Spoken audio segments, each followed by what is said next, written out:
Happy Friday and welcome to this special edition of MindShare TV. I'm your host, Robert Martellacci, broadcasting from the MindShare Learning Studios here in the heart of Canada's innovation corridor in the great city of Mississauga at the MindShare Workspace.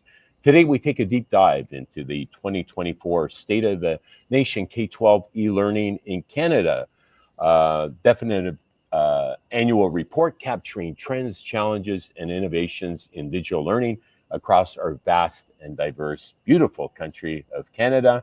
Joining me, two leading minds in the field of online learning, Dr. Michael Barber, the report's lead researcher and professor at Touro University in California, and Dr. Randy Labonte, CEO of CanLearn and tireless advocate of equity, access, and innovation in Canadian education. We go way back, gentlemen. Welcome to MindShare TV. It's always a pleasure to learn from your insights. It's great to be back. Yeah, good to be here. Awesome. The origin of the story. Michael, let's begin with the backstory. What was the inspiration behind launching the State of the Nation report, and why has this remained such a vital resource over the years? Kudos to you for your passion and impact and sustained effort on this. How many years? I think we're just starting year 8 or the data collection for year 18 now with the 25th or the 2025 report. Wow, you look a lot younger than you are. And so I guess it started because back in 2004, there was a similar report that was released in the United States called Keeping Pace with K-12 Online Learning. And while I was in the U.S. at the time doing my doctorate, being a fiercely proud Canadian, I knew that we were doing this first. We've been doing it longer, and I like to think that we were doing it better at the time. So I felt we needed a way to begin documenting this. So I approached a number of organizations, and eventually what was called at the time the North American Council for Online Learning were willing to sponsor the report. And back in, I guess, 2007, 2008 was the first report that we put out. Brilliant. Randy, would you like to chime in as well? Well, at that point in time, we were just, as Canadians and practitioners, we were meeting in the U.S. at the annual NACL conference, which then became iNACL, which then became Aurora Institute. And all of us gathered over to the Digital Learning Collaborative, which is still going on, where we still gather. And we kind of said at that point in time, well, we have good conversations, but they're only in the U.S. Why don't we have these conversations back in Canada? And then Michael Barber also got caught up in all this that created the Canadian e-learning network, or CanElearn. Was then we began to create that here. And then once that was instituted as well, we partnered with Michael's research and brought it forward to try to shine a light on it in Canada as well. Amazing. And I was part of Canadian E-Learning Alliance. Canada was quite a leader early on in online learning. So it's great to see this sustained effort. How is Canada doing on the global stage when it comes to e-learning in K-12 education? Are we leading, lagging, or perhaps redefining the landscape? Post-COVID particularly, I'll be interested to get your thoughts on that. I think, a lot of it depends on what jurisdiction you're talking about. Because when you look across the country, we've got 14 individual systems if you count those schools that fall under federal jurisdiction, which are mostly Indigenous schools. And each of those 14 systems has varying levels of activity on this front, from some that have barely 1% or just over 1% of students that are taking one or more courses online, to other jurisdictions that are in the 10% or higher range that are taking courses online. And obviously these numbers are going to shift significantly in the case of Ontario, because Ontario now has mandated that students need to take 2 e-learning courses in order to graduate from high school, unless they get an exclusion for that requirement. So you're going to see in Ontario, the number is going to jump probably up to 20% within the next couple of years.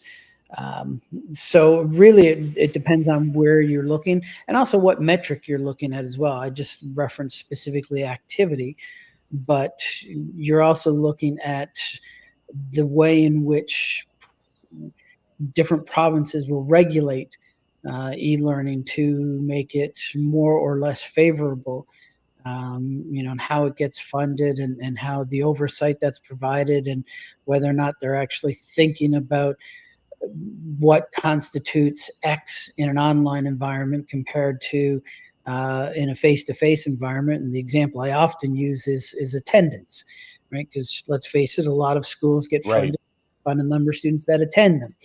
In a face-to-face environment, attendance means actually walking through the doors and sitting your bum in the seat. What constitutes attending an online school? Right. And so when you're looking at those kinds of conversations, Canada isn't necessarily lagging, but we're not leading in that respect either, because I can't point to a single jurisdiction where I think they're having good conversations around those types of issues. Right. Interesting. Randy, did you want to Well, add your thought? again, to go back, it depends on numbers. We can Right. make comparisons in terms of the numbers of students, but those are reported. As Michael says, it's also sometimes there's practices that are going on that not necessarily reach the data sets where you can compare. So it really is a variable piece. But I think that Canada does, at least the programs that we've been involved with, do a pretty good job of supporting students that have a need that isn't met in a classroom. And I think that that's the measure of success.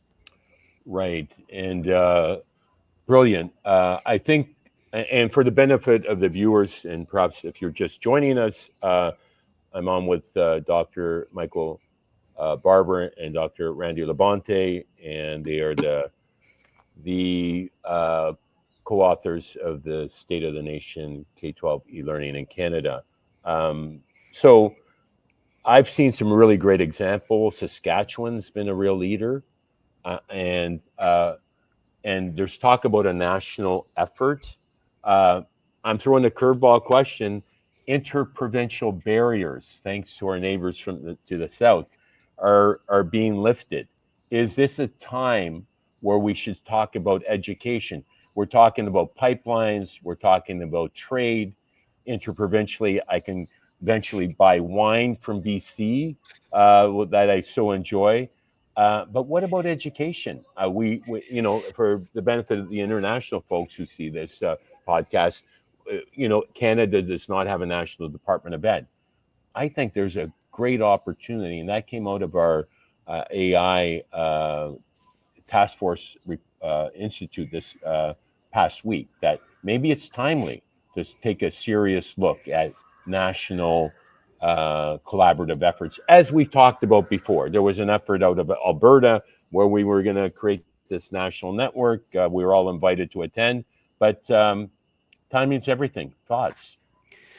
Well, one of the things that you run up against is the simple fact that education is a provincial jurisdiction, and because of that, in much the same way in the U.S. that it's education is locally controlled, and I don't think we should or will ever go down the route that the Americans have, where there is a federal Department of Education. You could mirror it in Canada after our Department of Health at the federal level, where while health is a provincial jurisdiction, the feds give so much money for it, so they can dictate things that way. I think the real opportunity for federal involvement comes in terms of providing the infrastructure to allow a lot of this to happen. And if you for those of us who have been in the field for a long time, if you remember back into the 90s, well, the SchoolNet programs, the programs that were put in place to bring broadband, and at the time we were just talking about some initial fiber into some of these, particularly rural and remote communities. We had those national centers for excellence around telelearning that the federal government funded, 6 or 8 of them across the country, to do research and to initiate projects. And some of those still exist today. If you look at the the remote school network in Right. Quebec. That was one of those initial programs. A lot of the connectivity that we have in my home province of Labrador was initially placed through these kinds of federal programs. Right. And that was actually probably one of the biggest things that the biggest opportunities that we missed with COVID was the opportunity to come out of the pandemic, particularly when you had a lot of people that were in need of employment, to be able to come in and do some of these nation building projects, is the term Right. we're using these days, Mhm. around laying that telecommunications infrastructure to be able, and it's not just schools. I mean, you can think of all of the businesses that would be able to leverage better 100%. connectivity Yeah. in say Canada's north, or in the rural and remote parts of our provinces. Well said. And you talked about nation building, it's state of the nation of e-learning. I don't see why we couldn't leverage the infrastructure and economies of scale, if you will. Randy, thoughts on Yeah, this? I would say to use your rail example in terms of pipelines, is Yeah. that networking across the vast geography of Canada, I think, is really, really what you're driving at. But when it comes to the implementation policy, et cetera, that can be shared, but Right. it's specific to the jurisdiction, which then has the final accountability to say that you Absolutely. have met the standards for K to 12 education, and you can graduate on to post-secondary. If post-secondary still exists, right, Michael? I mean, MOOCs never took it over. I mean, its resilience is still being challenged again now with AI, et cetera. But I have a funny feeling that it's going to continue. And Well, another area that we could be looking at, and Randy can speak to this more, right.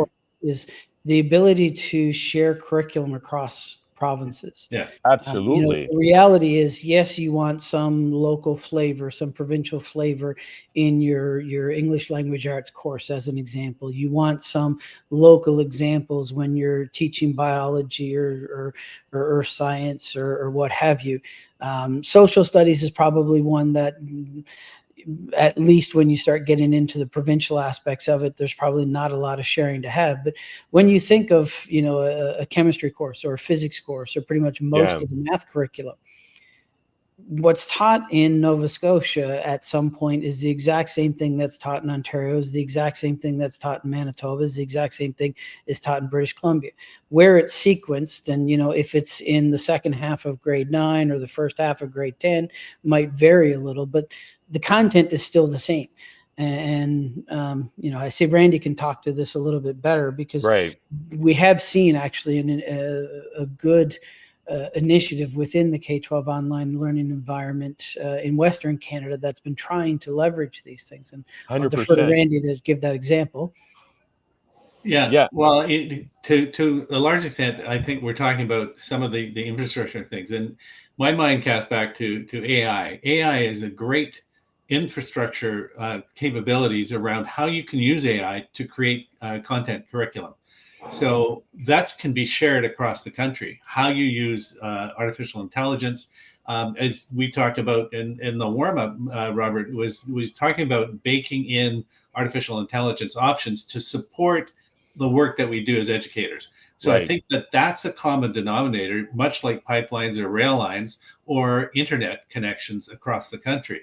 So I think we nationally can certainly focus on that, and should, but also reinventing the wheel has been a common sort of issue in a lot of these jurisdictions. So we can probably broaden across that and share. And there's a comfort and ability to share in those Yeah. types of development pieces. When it comes to my content, even as a teacher, I guard my own content and guarded it Right. very well. I shared as I needed to or wanted to, probably more than wanted to. Yeah. No, well said. I'm going to cite an organization that we've collaborated with through C21. So, Dr. Guy Tetreault, who you would know, Mhm. former SunWest School Division director and CEO, they started the Distance Learning Center that was acquired around COVID by the province. So they are offering fully accredited K-12 courses and for adult learning as well. And it's a remarkable initiative that they are wanting to collaborate nationally now. And I've heard of other organizations in BC collaborating with the Florida Virtual School. It's timely to think east and west. I think this is an opportune time, and I couldn't think of a better organization than Can E Learn to lead that. So lots of opportunities for partnership and economies of scale and nation building, right? I think that's, the new prime minister is impressive when it comes to his thinking around that.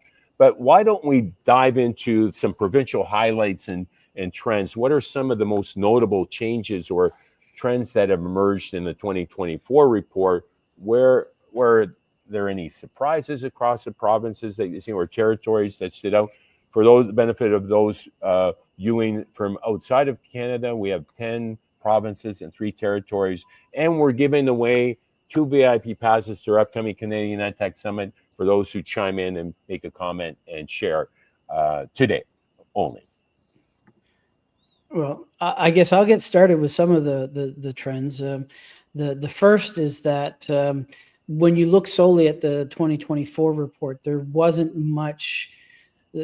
many changes that we had seen. In many cases, it was the full implementation or the full materialization of things that had been sort of working their way through. You mentioned the Saskatchewan example before. That's a good illustration. The 2024 report, which reports on the 23-24 school year, talks about how that Crown Corporation that was set up in Saskatchewan, it was its first year of operation. But it had been announced 18 months earlier, so this was actually the third time we've issued a report that's talked about it. Randy can speak to some of the specific things that have been happening in BC that have been 3 or 4 years in the making that are finally now being implemented, and we're starting to see how that is rolling out. I'll defer to you on that, Randy. Yeah, well, in the BC example, they were trying to consolidate into something similar to what Alberta had before, and centralized and Saskatchewan has moved towards for that. But the reality is, it was suspended during the pandemic time, and then came in, and now there's 18 public and I think 16 independent schools that are licensed, so to speak, to offer provincially curriculum. Those that didn't get that applied and didn't be deemed by the ministry to be a provincial or provincially capable, what's happened in a lot of those jurisdictions is they've begun to shrunk in their district online programs, servicing only the students in there. There's not enough momentum or funding and capital in order to keep those programs going. So it's just been a sort of a slow trickle towards some provincial, and certainly in the Western province. And the similar in Alberta as well is that as the central piece has gone away, it rests on the individual district programs, but that rests on how they're going to be funded. And with the pressures right now in terms of public funding are there, the programs are actually being more restricted and constrained in terms of the funding. Therefore, the numbers are also likely to be affected because of that. Thank you. Randy mentions Alberta, and you mentioned, you in your question had the comment about surprise. Probably the only surprise, and it's not actually in the report. So I see we've got the website on the screen. Yeah. If you look at the 24 report, it's not listed in there because for the last number of years, the province of Alberta has been late in getting us the data. So, and because of that, most years they just haven't submitted. But this year they did submit, but they submitted after we published the PDF. So if you actually go to the individual Alberta profile that's there, we had been estimating basically based on the number of students involved based on historical averages, which had been in the roughly 10%, 11% range. What we learned about 3 months after we published the report, when we finally received the data, was that since the closure of the Alberta Distance Learning Center about 3 years ago, those numbers have actually plummeted. I can't remember the exact percentage off the top of my head, but I think it was in the 4 to 5% range. Mm-hmm. So the proportion of students that were actually participating in e-learning in Alberta is half now than what it was when the Alberta Distance Learning Center was available. So not actually in the printed report, but available on the project website. And that's actually one of the advantages of the website, is that we're able to update it in real time, whereas the report is just a one-time publication that comes out at a specific point in time. So it captures what we know at that point in time. Interesting. I have to, it begs the question, post-COVID, who would have imagined that during our lifetime that 100% of teachers would have added some form of tech-infused pedagogy to their teaching day? And was that not a catalyst, or did it not catapult some provinces to embrace online learning and go full bore into it that hadn't previously? Or were there any examples of this? Or, as you coined, as Dr. Steve Jordan's coined, and we're going to have an arm wrestle as to who used it first, the great snapback. Yeah. Let me chime in first on that, is that tech-infused pedagogy, I think, is not really a phrase that I would say it would be accurate. I think it's tech-assisted, so pedagogy remained the same. And that was the issue in pandemic. It was Zoom school. They were trying to do synchronous learning and just broadcast it out. And that was really not effective pedagogy at any point in time, nor did any of the schools actually look to those that were actually had online programs and choose the pedagogical instructional approaches that they were using. So that, to me, was sort of the epic fail in that particular period of time. The other thing I think that we saw, Canada, I think, was uniquely positioned simply because each of the jurisdictions had some familiarity with, some level of activity, some level of awareness, particularly at the ministry level of these things. So when you're looking at folks who would be involved in creating a regulatory or governance environment, creating funding structures for those folks on the ground that were actually implementing these kinds of programs, they were already doing this long before COVID happened. And in some cases, when you're looking at the history of K-12 distance education, in some cases for over 100 years before COVID happened. So unlike jurisdictions where, and I look to Europe as a good example, where there was very little online learning at all. So this was really their first foray into any of this. And for many of them, as Randy indicated, it was a very negative one. For us, like the 4 or 5 folks that were sitting in the Ministry of Education in British Columbia or Ontario or in Saskatchewan that were responsible for this, for them, this was just another day at the office. Right. Well, and appreciate your comments. I didn't say it was elegant, because it was crisis learning, right? It was crisis learning, and a lot of the edtechs took a beating because of the negativity around it. It wasn't an elegant experience because it was in a crisis. So I think it needs to be qualified, and hence the great snapback, right?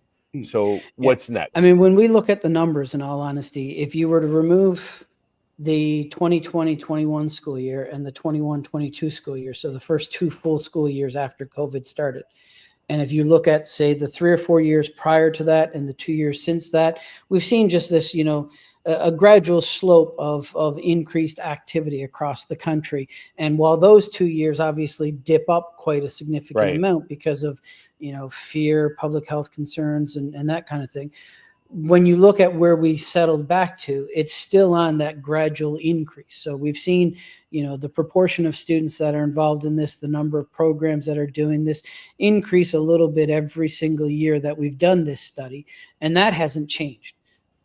Right. Yeah. I think what's changed is an awareness and understanding that learning can occur at a distance through technology supported means.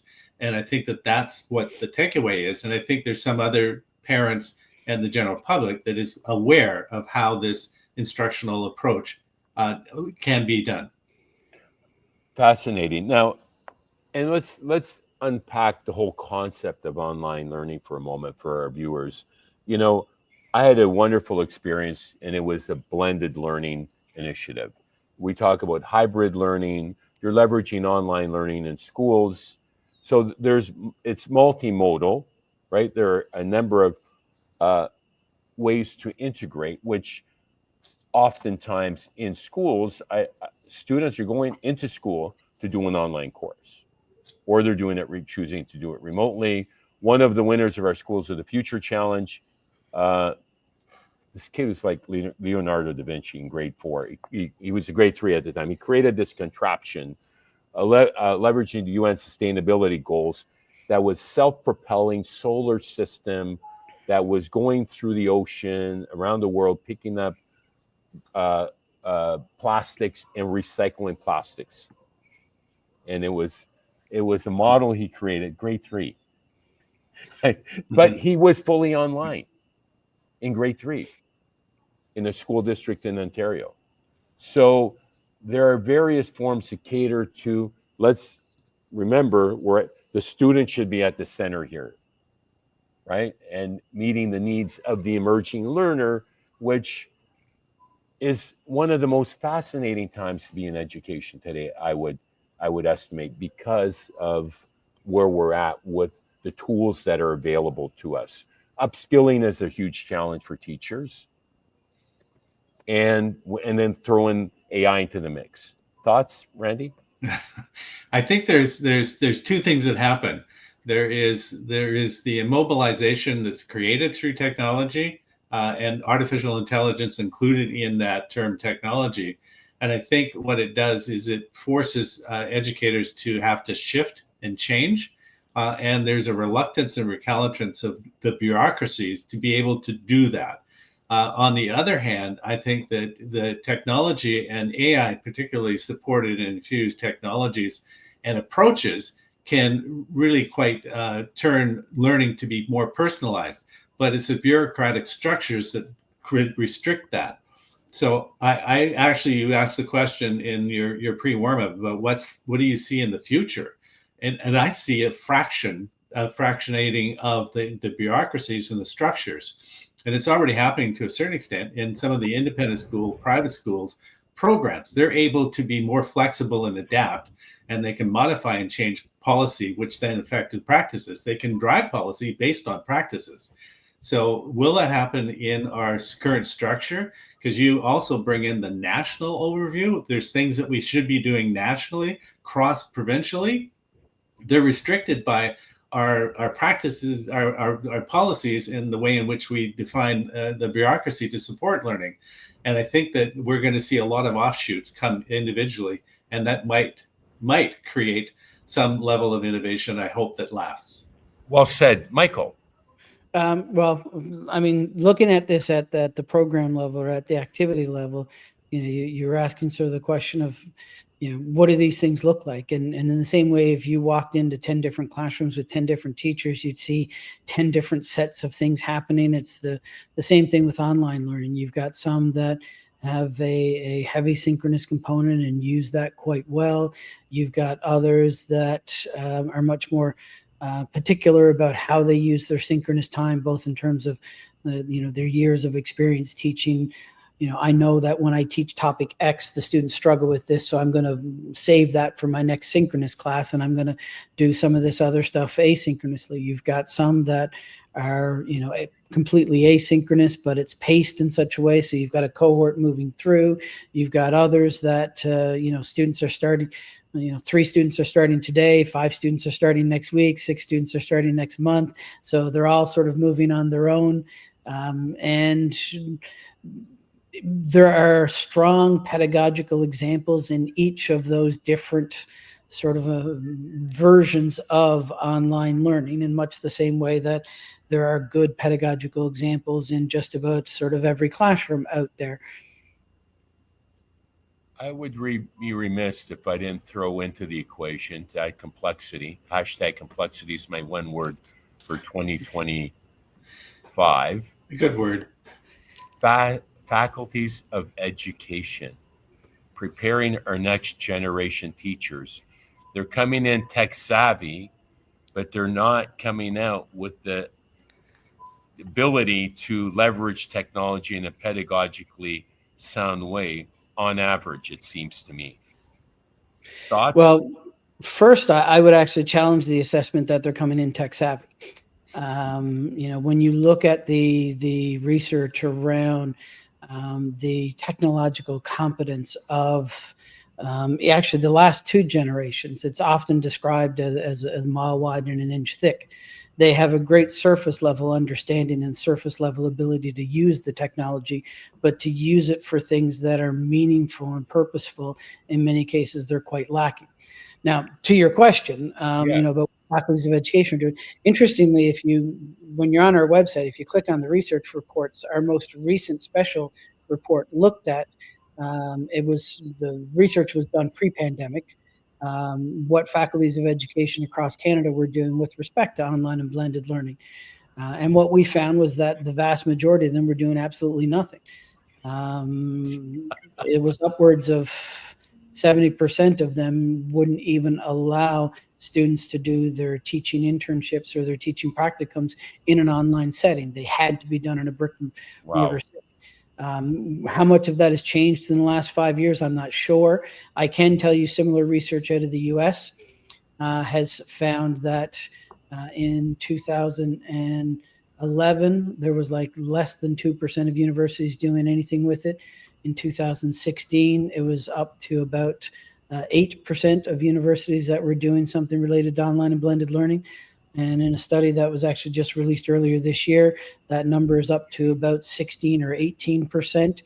Okay. So you're still only looking at less than 1 out of every 5 universities in the US that have any sort of focus or curriculum or opportunity for students to teach in an online setting and get experience as to how to use these tools in pedagogically sound ways. And I've got to, as I look at Canadian universities, I don't think that the US example is an outlier. I think we very much follow that model. Right.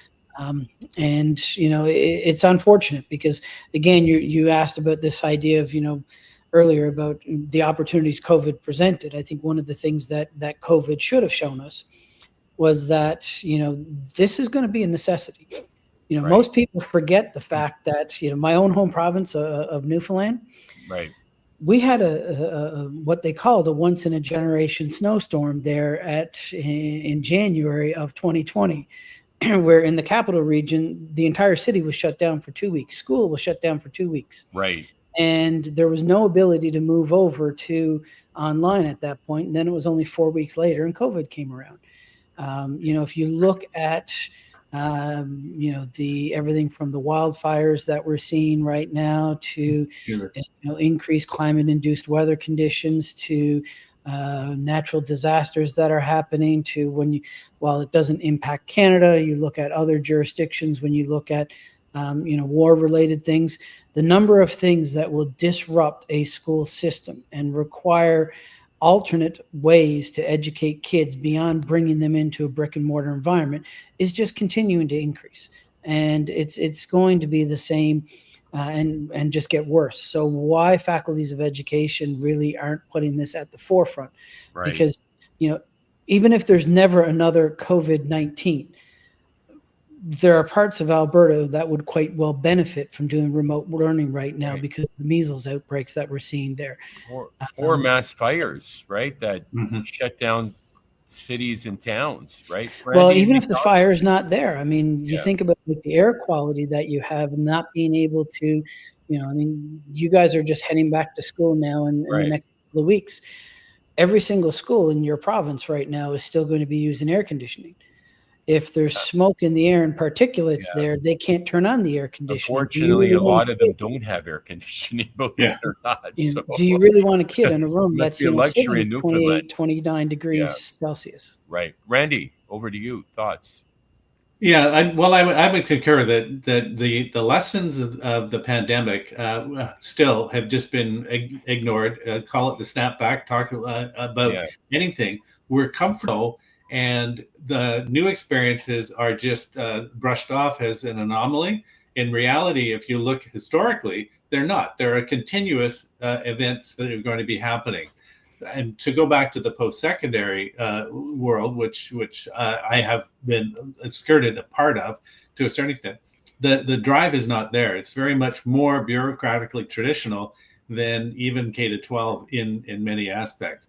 So we've lost the ability, and again, I would argue it still exists, of not being training teachers to be able to use some of the digital technologies. I think in a classroom level, I think that's where we're seeing some innovation that is Right. there. And I know that there are some school districts that are seizing the opportunity, both with digital technologies, but also artificial intelligence, from a sort of a district-wide. But they're an exception as opposed to the rule of what's happening across the country. Well, I can think of a couple of savvy professors who would be great catalysts and leaders at faculties of education on a national scale to do something really special on this. Perhaps a task force on it would be appropriate. But speaking of task forces, let's talk about a call to action for educators, policymakers, and ed tech innovators tuning in.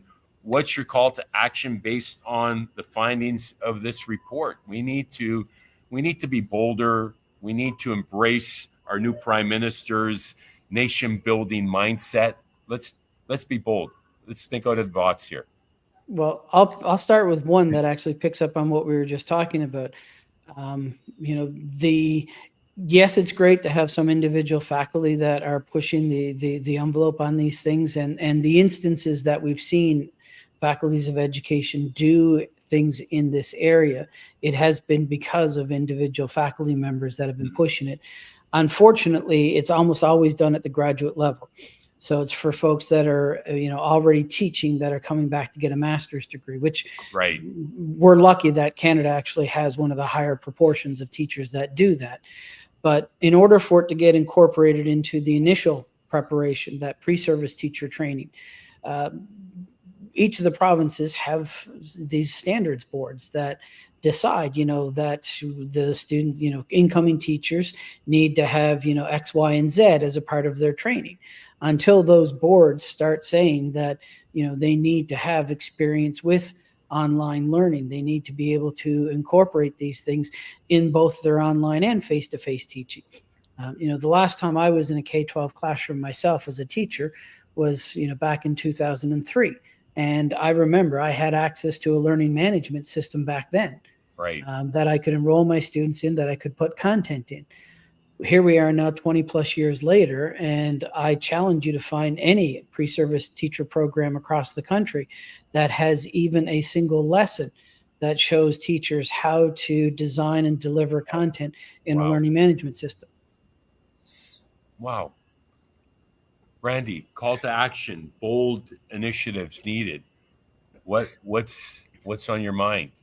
We need to inspire these policymakers and leaders to really step up and provide the essential tools that our leaders of tomorrow need today. Well, I think that it can go back to, for me to, and I'm hoping that the artificial intelligence, onslaught can be used to leverage change much more quickly and rapidly than the pandemic did. The pandemic forced us to retreat. AI is at least encouraging us to move forward with some new ideas and means of how we can manage education and learning. But it goes back to the individual. I think the focus always needs to be on the individual child and what's in their best interest for learning, whether that be a combination of group effects or individual opportunities. And the environment should not be restricted to the physical classroom in its entirety, because there's many advantages that come outside of that. But it means we have to rethink how we organize learning all the way from the very end of it, which is the diplomas, the examinations or assessments, and the accountabilities that teachers have to how they are assessing what is good learning and effective learning that students can move on from. And I think that level is which our biggest hurdle to jump through. So again, I see individual innovation can do that within a certain context for that. But if we have enough teachers and enough programs, enough faculty that are going outside of what the norm is, I think that's can lead to some fracturing and perhaps some restructuring of our whole educational enterprise. That's what I would hope for. That's a bold vision, but it's one certainly that I ascribe to. With that, thank you, Michael and Randy, for sharing your wisdom and for your continued leadership in advancing digital learning across Canada. The State of the Nation report is more than just a snapshot. It's a blueprint for action, reflection, and innovation. For our viewers, be sure to download the full report at stateofthenation.ca and join the conversation using Canadian EdTech and hashtag eLearningCanada. Until next time, keep the digital learning curve, and don't forget to stay connected through the MindShare report, and have yourself a great one of the final weekends of the summer. My name is Robert Martellacci of the MindShare Learning Report. Thank you so much for your time, and stay healthy, stay safe. Thank you for the opportunity to be here, Robert. Thank you for doing this work that you do. It's tireless, but it's very effective. Appreciate it. Pleasure. Yes, much appreciated. Grateful for your time, gentlemen. Cheers.